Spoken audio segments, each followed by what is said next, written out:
Thank you so much. It is really, truly an honor to be able to address this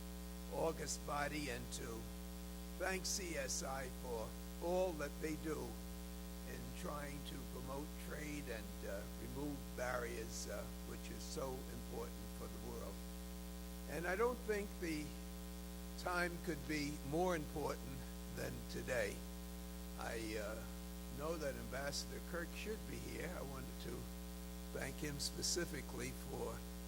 the way he's given access to the Ways and Means Committee to understand better the leadership and promotion that we're getting from President Obama. I want to thank my friend Ambassador Bashevsky for all the great work she has done. I understand that Mr. Lamy is here from the World Trade Organization. I want to thank the work that he's done with our country, our Congress, and our committee, and the representatives from Australia and from India and from all over the world that is trying to educate people how important trade is, not just to countries, but to people. There is nothing that is more important as a factor in determining whether we're going to have peace or whether we're going to have war, whether we're going to eliminate hunger or have famines, what we do in climate control, all of the issues facing us, including the global crisis, financial crisis that we have. Trade can have such a fantastic impact, and I think that the selection of our great president of being awarded the Nobel Peace Prize is an indication of the hope that the entire world has that we can come together in an effort of having peace rather than war. And whether we're fighting to control the climate or fighting terrorism, there is no question that an atmosphere of cooperation between people is just so important. And this is really an emphasis on the sector of our economy that relies so heavily on services. There has been such a dramatic increase in where we were 50 years ago and where we are today. The impact that it has on the working people of the United States, the impact that it has on developed as well as underdeveloped country, the fact that we have resources and creativity, as New York Life has done so well in bringing a very new standard and new opportunities for people to have better lives. So it's not just a question of trade and agriculture. It's a question of how creative can we be to make certain that we not just deal with countries that we have dealt with, but that we create new countries and new ways for us to ensure that the United States has fair and free and open trade, but also that we make certain that when we create the WTO, when we create laws, that we also have some way of enforcement, some way of knowing that we can depend on each other for cooperation. I think that in the area of services that we have proven that this is one of the leaders that we can have. We have a surplus, we have the leadership, and we have to make certain that the Doha round really emphasizes the fact that we expect fairness and we do expect enforcement of the law. I'm so glad that the President has indicated that we're going to take a new look and find a variety of ways in which we can gain the cooperation and support of countries, and countries that, for one reason or the other, grounded or ungrounded, found some way of having problems with the United States, that having a sense of mutual respect, having a sense of recognizing that we're talking about the lives of people, we're talking about the future of the people on this planet, we're talking about having the type of atmosphere that was created when our president went to Trinidad and met with the Organization of American States. I cannot begin to tell you that without talking about details, without talking about trade, without talking about anything except one thing,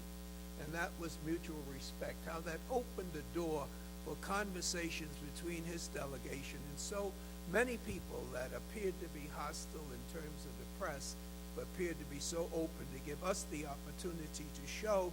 that we are a country that believes that our very survival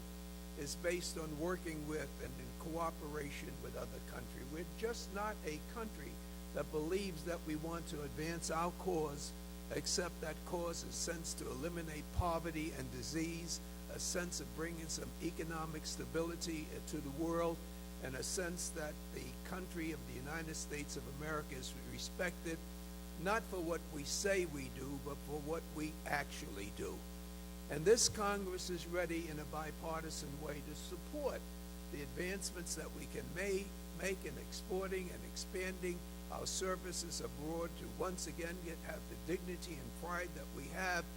not just with one standard export, but in one that we can enjoy understanding and working with other countries so that we can cooperate and give support as well as receiving support so that we can do a better job for ourselves and the world. And in doing this, it means that America has to look inward in providing an example of what great nations do, not just talk about what they want to do. Competitive, we have to be able to face the realities of this new century in terms of education, in terms of technology. And we can only do that by recognizing in this country we have such a long way to go in improving education and making certain that our people here are competitive in order to raise the value of education and technology all over the world.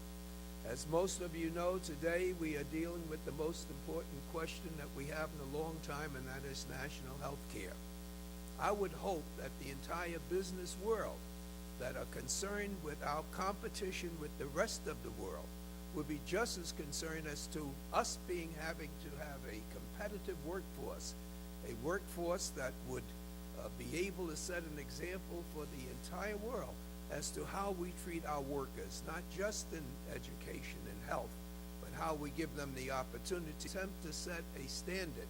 in controlling labor conditions so that we know that our businesses not only represent our country, but represent our flag as well, so that they would really know that America is concerned about ourselves, but we have an economic standard in terms of environment, because it's not just for the United States of America, it's for all of the people that God has put on this planet, that we move forward and work together. And to challenge those who believe that it is impossible to bring this sense of bipartisanship, I want you to know that when I first became the chairman of this committee, the first thing that I did was reach out to Secretary of Treasury Paulson and ask him what areas that we could agree on. And after we stumbled across the questions of Social Security and tax reform and Medicare, we came to the question of trade and recognized that this was an area that each and every individual would have to be concerned about if they were concerned about jobs, if they were concerned about the crisis that we were facing in our communities, if we wanted to find out where did we have the leadership, where did we have the ability to excel. And we agreed that trade was it. And it was there that Republicans and Democrats worked together with the administration to be able to set international standards that would incorporate in every trade agreement as relates to how people, including the United States, treat our workers and treat the environment. And through that, we were able in a nonpartisan way to come up with the 4 countries that we had hoped so sincerely that we would start off with Colombia, Korea, Peru, and Panama. And we were making such promise, putting Peru behind, been able to sign an agreement which President Garcia said it was the new world trade deal for the hemisphere, and felt so proud of the fact that the United States had reached out to this part of the world. There was no reason why we couldn't move forward with Colombia in working out how we could not guarantee, but at least make certain that people were not persecuted for their participation in labor, and to see some active way in which the American people could go into partnership to give this type of confidence with this great democracy in this great hemisphere.